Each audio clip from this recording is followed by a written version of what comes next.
नमस्कार, दीप्स किचन मराठीमध्ये मी दीपाली आपलं मनापासून स्वागत करते। चला तर मग आजच्या आपल्या रेसिपीला सुरुवात करूया। मी तुम्हाला चवळीची रस्सा भाजी करून दाखवणार आहे।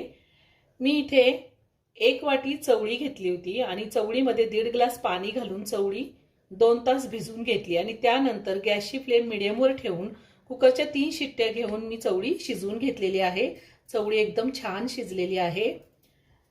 मी चवळी आधीच शिजवलेली आहे। इथे एक मोठा कांदा मी बारीक कट करून घेतला, एक मोठा टोमॅटो कट करून घेतलेला आहे, अर्धा चमचा जिरे, अर्धा चमचा मोहरी, अर्धा चमचा हळद, 1 चमचा धने पावडर, 1 चमचा बेडगी मिरची पावडर ही कलरसाठी घेतली, 1 चमचा माझा घरगुती कांदा लसूण मसाला आहे। तिखटाचं प्रमाण तुम्ही तुमच्या आवडीनुसार कमी किंवा जास्त घेऊ शकता। थोडी कोथिंबीर, चवीनुसार मीठ लागणार आहे आपल्याला आणि वाटणासाठी मी ते 10 ते 12 लसणाच्या पाकळ्या घेतलेल्या आहेत, अर्धा इंच आलं, अर्धा चमचा जिरे आणि एक छोटा तुकडा मी वाळलेल्या खोबऱ्याचा घेतला होता, तोही मी कट करून घेतलाय। तुम्ही ओलं खोबरं वापरलं तरीही चालेल आणि थोडी कोथिंबीर घेतली। आपल्याला याचं वाटण तयार करून घ्यायचंय। मी मिक्सरचं भांडं घेतलंय, त्यामध्ये कोथिंबीर घालते, आलं, लसूण, जिरे आणि खोबरं घालायचे आणि आता हे मी मिक्सरला वाटून घेणार आहे, बारीक करून घेणार आहे। खोबरं, आलं, लसूण, कोथिंबीर मी वाटून घेतलेले आणि आता ही जी चवळी शिजवली आहे त्यातली मी 2 चमचे चवळी ह्याच्यामध्ये घालणार आहे आणि वाटून घेणार आहे। थोडंसं पाणी घालते आणि आता हे परत मी मिक्सरला फिरवून घेणार आहे। मी पुन्हा हे मिक्सरला सगळं फिरवून घेतलेलं आहे।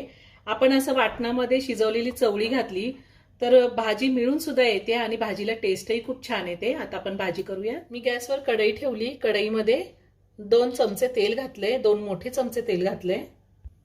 तेल गरम झाले, त्यामध्ये जिरे मोहरी घालूया।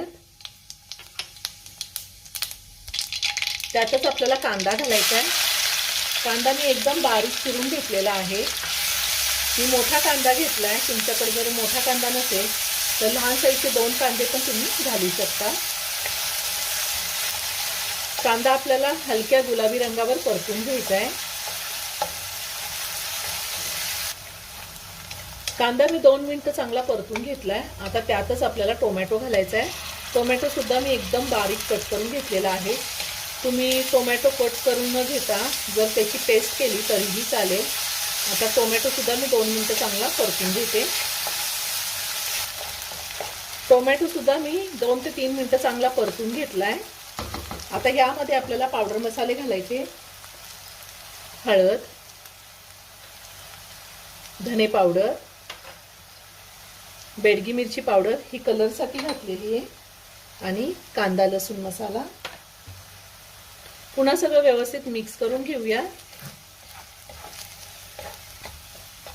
आता ह्यातच आपल्याला आपण जे वाटण तयार करून घेतले ते घालायचे आणि 2 ते 3 मिनिटं आपल्याला हे वाटण चांगलं परतून घ्यायचे। मसाला सुद्धा मी 2 ते 3 मिनिटं चांगला परतून घेतलाय। आता मिक्सरच्या भांड्यातलं पाणी मी थोडं घालते मसाल्यामध्ये आणि पुन्हा मसाला मी 2 मिनिटं परतून घेणार आहे। तेल सुटेपर्यंत मसाला परतून घ्यायचा आहे। मसाला सुद्धा मी पुन्हा चांगला एकदा परतून घेतलेला आहे। छान तेल सुटले। आता शिजवलेली चवळी आपण ह्यामध्ये घालूया। चवळी शिजवलेलं पाणी सुद्धा घालायचंय। पुन्हा सगळं व्यवस्थित मिक्स करून घेऊया। मी मसाला आणि चवळी व्यवस्थित मिक्स करून घेतली। चवळी शिजवताना पण मी अगदी थोडं मीठ घातलं होतं आणि आत्ताही मी थोडं मीठ घालते। आता आपल्याला भाजी किती पातळ हवी आहे त्या अंदाजे आपण पाणी घालू शकतो। मी पाणी गरम करून घेतलेले, साधारण मी 1 ग्लास पाणी घातलेले। गरम पाणीच घालायचंय आपल्याला। सगळं व्यवस्थित मिक्स करून घेऊयात। आता मी साधारण 5 ते 6 मिनिटं भाजी चांगली उकळून घेणार आहे। गॅसची फ्लेम मी मीडियमवर ठेवलेली आहे। 5 ते 6 मिनिटं मी भाजी चांगली उकळून घेतलेली आहे। खूप छान झाली भाजी।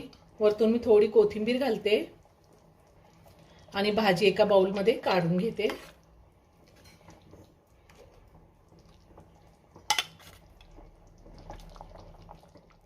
झणझणीत आणि चमचमीत अशी चवळीची रस्सा भाजी तयार करून झालेली, खूप छान झाली। ही भाजी आपण भातासोबत, चपाती, भाकरी कशासोबतही खाऊ शकतो।